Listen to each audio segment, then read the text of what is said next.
Most agents treat email marketing like a side project. They send a few blasts, cross their fingers, and wonder why nothing happens. Here's the real problem. They don't have a strategy. No system, no plan, and no structure. But that's about to change. In this video, we covered why email is the most powerful and underutilized tool in your marketing stack. And today, we are going to build on that foundation. This video is all about creating a real estate email strategy that brings in new listings, nurtures buyers, and keeps you top of mind with past clients, even when you're not following up manually. And when I say strategy, I don't mean guess what you need to send every Friday. I mean a repeatable system that saves you time, builds your brand, and generates referrals like clockwork. Here's what we're going to cover: how to set real measurable goals for your email marketing, how to understand and segment your audience so every message feels personal, how to create a content plan that gives value, builds trust, and drives action, and how to choose the right tools to bring it all together. Now, this is the step that turns your inbox into a business asset. Now, let's start with the first and most overlooked piece of the puzzle: your goals. So, how do we actually set goals for email marketing? We have to understand everything that you're doing within the business. Now, right now, you could be in the position where you are not doing any type of outreach, or maybe you've tried social media for a little bit and that's failed. Maybe you've tried to start a YouTube channel but have not been able to stay consistent with it. Maybe you've run some Google ads or Facebook ads in the past but didn't quite have the money and didn't see the returns right away. But the goal is to really build that referral network, that sphere of influence that you have. And that is going to generate more sales, whether it's residential, agriculture, or commercial. Being in front of more people consistently is going to generate those sales. So how do we look at, in the grand scheme of things, how to set these goals? And there's really one of two ways here. And we got to ask ourselves, what do I want this to do for my business? When we look at this, there's really two ways of looking at it. The first one is we can look at it from the objective of, hey, I want this to really focus on nurturing leads. I want this to focus on closing more deals and having repeat clients. That is a good goal for this, an overarching goal. The other way to look at it from another perspective, and this is taking you out of the puzzle, is how much value can I provide my audience? How much value, how can I help people the best? And a good way of doing that is through email. But if you look at it through the lens of how do I add value, you are going to succeed with email because it's not going to be salesy. It's not going to be spammy. You're intentionally doing this to bring value to people. And so I would challenge you, yes, overall you are implementing these systems for nurturing, closing, and repeating clients. But I want you to look at it from the goal of, I just want to provide value. I want to constantly give value. I want to build better relationships. That's what I want you to focus on with this. So if we're going to be successful, if we're going to give value, right, and we want to focus on giving value, if that's our goal, then the best way is understanding your audience. You can't write a great email and give value to every single person in your contact list. Say you have 100 contacts. Those are all different variations of their relationship with you, where they're at in the buying journey or the selling journey, and one size doesn't fit all for every single one of them. So I want you to think of your list like a room full of people. Where would people naturally hang out? They're obviously not going to all gather in the center and have conversation. They're going to naturally go and talk to the people that they resonate with the most. And so that's what we look at when we're talking about segmenting your list. Segmenting your list is breaking up your list into different types of contacts. So a first-time home buyer should be receiving a different type of message than a past client or a referral partner or an estate attorney. An estate attorney is going to receive a different message than the first-time home buyer. So we want to look at that in segmenting your list. The common problem that we see with real estate agents, it is a copy and paste template that they have taken from someone else, taken from another company that have provided this, and they have ways of personalizing it and branding it for themselves. But at the end of the day, it's a cookie cutter item. And if our goal is to give value, we need to take time and we need to actually segment the list properly and then actually deliver value to each of these types of contacts in your list in a different way. Now, we have a method of doing that in a very quick 5 to 10 minute setup for each group, but And we will cover that in the next video. But this is what I want to show is so important is you have to understand your audience. The other thing with your audience is you need to understand their pain points.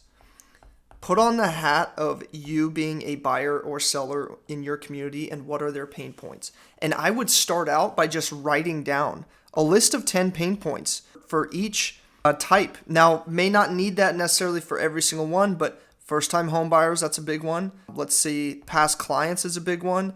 Estate attorneys or property managers might be a big one. And so we want to look at those pain points and then we want to try to solve those pain points with our emails. And if we look at it from that aspect, we are actually providing value and not just sending out spammy, salesy information. And that's how you truly understand your audience. So focus on what do they care about and what is stressing them out.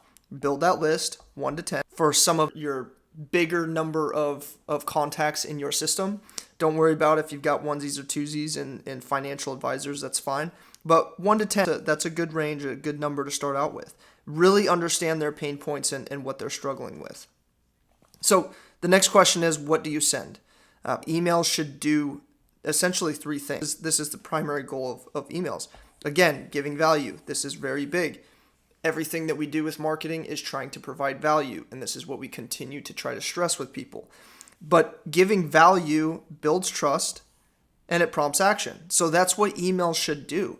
Emails should consistently be giving value, not because every single person is going to read every single email that you send, but because it sets the standard for the value that people are getting from you and what that's going to look like later on down the road, 6 months, a year and a half, when they are ready to buy that property or sell that property and they've been receiving consistent emails for the last year and a half up to that point. And they go back and they read some of your emails and they go, this is the person I want to work with. That all stems from giving unlimited value and asking for nothing in return. So we always start out with our emails and we're going to talk very broad, and then on the next video, we're actually going to build these emails out. But this is what I call the core 4. And this is what we like to start out every single welcome sequence by sending. Now, we have both welcome sequences, which are when you have a new contact. These are the emails that they are already predestined to get. You've already built in the automation. This is what they're going to get. But then you have constant emails or drip mode emails, or some will say newsletters. This is what is sending out monthly for the rest of their lives, essentially. That's how it should be set up. The welcome email is 4 emails, and this is what I call the core 4. It starts with an intro, giving value, so nothing salesy in any of this. This is an intro to who I am or an introduction to try to get some engagement. Then you're giving absolute value. So a blog article, something that you learned about the market, something that would be relatable to that person. If you look at the pain points, you can identify what that value should be. And then a recent update. Show them that you're a human being. Show them a testimonial. Show them how you do business, the services that you do. Talk to them about your family and your hobbies. None of these emails should be very long. They should be very straight to the point. But tell a story how you got started. These emails resonate extremely well with people. Sometimes intro goes missed, value goes missed, and there's ways that we can try to get more clicks on these emails with some of the hooks that we use in the subject line, which we will get into later. But the recent update, people appreciate this. They like to see that a real estate agent is a legit human being outside of work. And so this is a good one to send. And then the last one before we actually start to send them into a newsletter or a monthly type email campaign is an engagement. So this we like to pair with a text message, which we can do automatically on your behalf.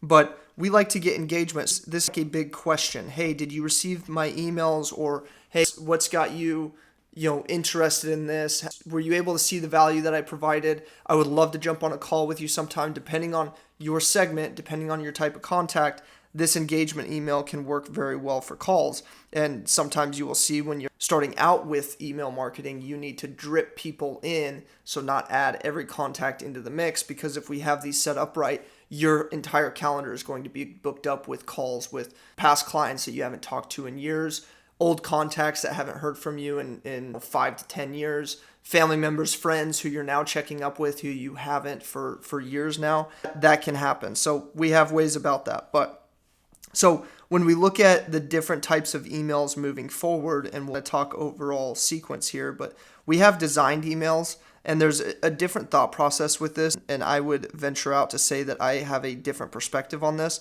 But the designed emails cover a bunch of different topics, but these are the ones that look promotional. These are the emails that feel like you're promoting something or trying to sell something. And the problem with this is that people know that.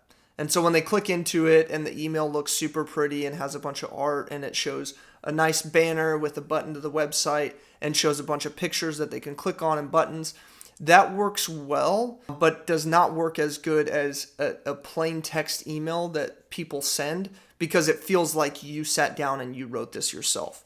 There's also some delivery issues with designed emails. However, we still like to incorporate it into listings, showcasing listings, because it's a really professional touch. Plain emails, these are the ones that I am personally big on because it's personalized. It looks like you're just checking in. It's great for recent updates, and it gives immediate value from research without having to click through a bunch of different boxes and look at different links. It's all right there, and it keeps it short and sweet and to the point. And if you set that standard for people that these emails are not spammy, not promotional, it's just value, you're going to get more people to continue to read them over time. So newsletters, these are great to showcase listings, market reports, provide a little bit of value, and any recent updates. That's typically what we look at in the structure of a newsletter. Is we start out with recent listings, then the market report, then some kind of value from a blog article that you wrote or a blog article online somewhere, and then finally a recent update about yourself and what you're doing in your business and how your family is doing. All of those things are important in the newsletters. Now, video letters, will be coming out with another video on this later on down the road, because this is extremely powerful, and we have ways of personalizing emails and sending out to the masses, but making it look like you sat down and you did an email yourself and embedding a Loom video into the email. This works extremely well. A lot more clicks, a lot more opens from the from the video strategy inside of emails. So the overall content rule of thumb that you will see from across all industries is going to work the same here. 70% value, 20% relationship, 10% promotion. Your listings fall in the middle of value and promotion. Just remember that. So don't use your emails just for listings and listings only. We also want to provide value in different ways. I would say even bump this up starting out to 90 or 95% value. That's how big you want to stress value when starting out. And this in turn is going to help you build those relationships, which will automatically promote your business. That's how it works. A lot of people, when they jump into email, they go straight to building out email templates and they go straight for the promotion. And then they wonder why email's not working. Well, because they're also getting hundreds of emails that are just promotional that immediately land in spam from all of the e-commerce businesses, all of the other local service businesses, all of the other real estate agents that have this entire strategy set up wrong. So just think about that when you're looking at setting up these emails. Now, choosing the right tools. The big thing here is I'm not going to push one tool on versus another in this video. I don't have any affiliate links. I'm not here trying to get you signed up on anything. I'm going to tell you what you need to have included within your tools to make this easier. And you have to have an email service that is going to make this easier for you, but you want it to also incorporate some other tools and other features there. Now, if you think that you can just use this with Gmail and Excel, you can't. Excel could work. That's a very manual method of doing this. Gmail or Outlook has a cap on how many emails that you want to be sending per day.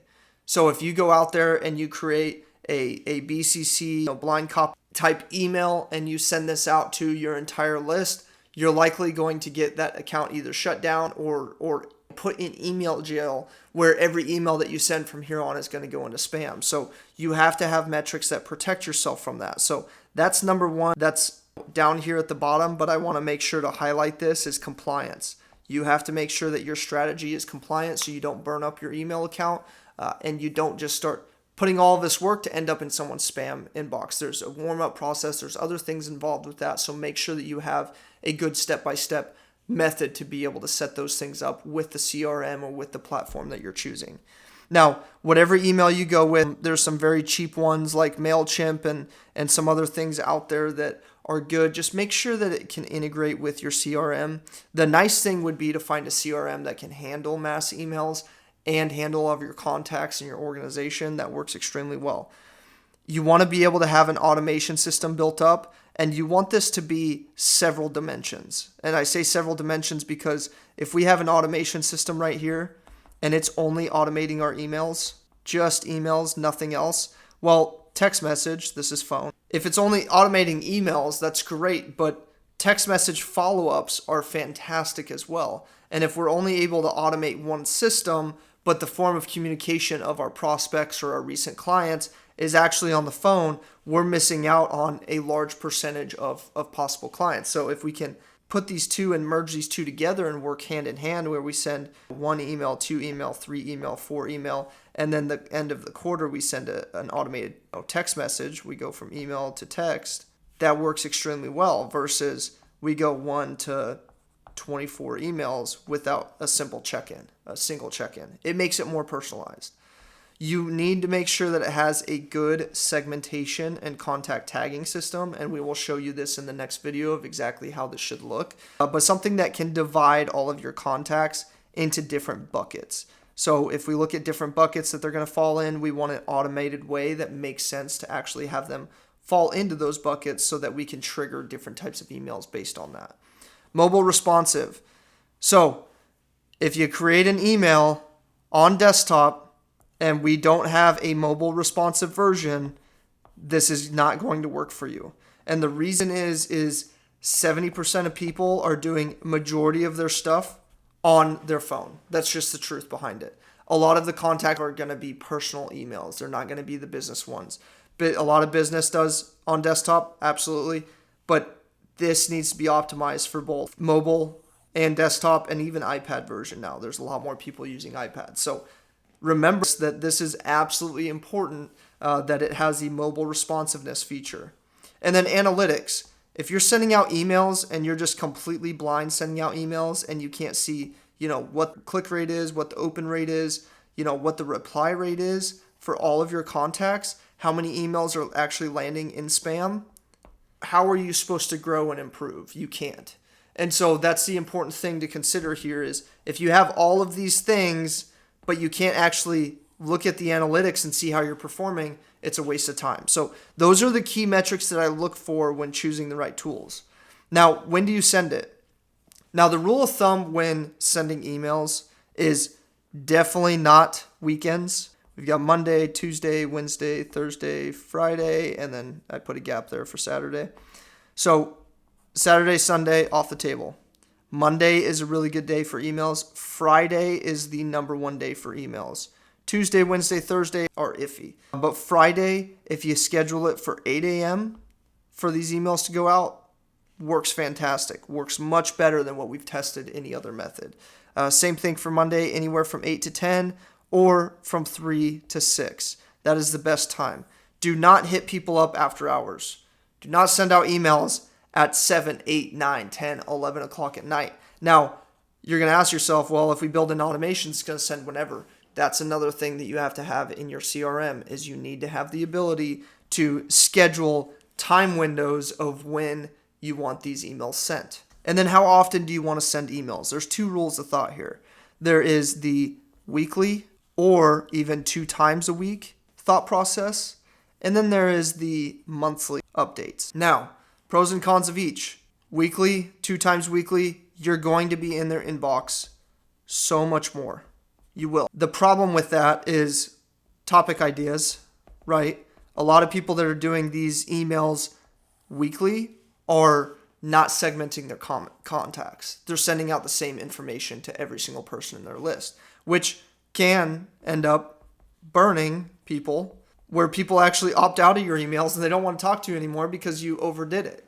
Monthly emails are good when you have a smaller contact database or you are busy as it is and you're not ready to take on a ton more clients but still want to stay in front of people because this is a part of your long-term strategy. Monthly works well for that. So this is a great long-term strategy. It works well for segmenting contacts.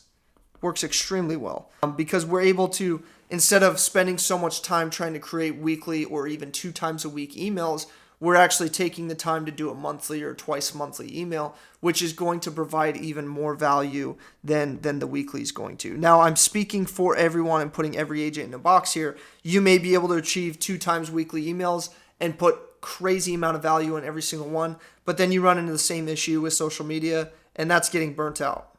So you're not only burning out your contact list, but you're burning yourself out. And so that's something to be careful of when you're getting started, is you are hyped up, you're ready to go, you're feeling excited about this process, and then here I'm sending out all of these emails, and it can be an issue. The other thing with delivery rate on this is when we look at how Google, how Outlook, how they measure everything and all of the changes that have happened, they do look at over time how many emails are actually opened.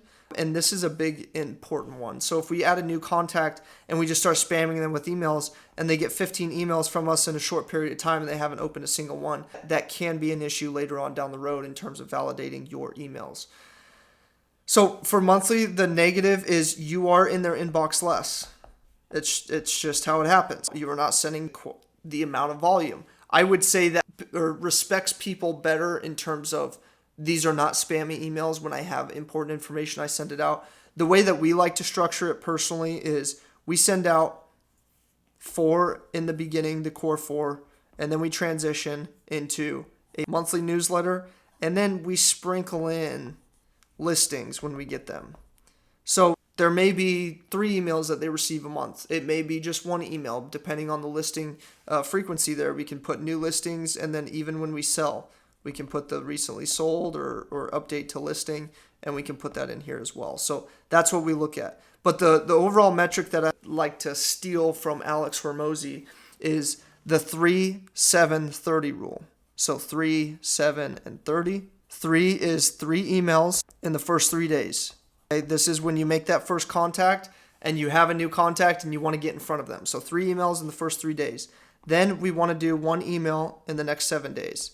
So now we're at about 10 days in, and between these two, they have received 4 emails for us. What does that line up? That lines up with the core 4 emails right here, right? And so from there, then we want to start moving to a monthly, 30 days. Every 30 days, they get 1 email. And if you don't know who Alex Hormozi is, phenomenal business leader.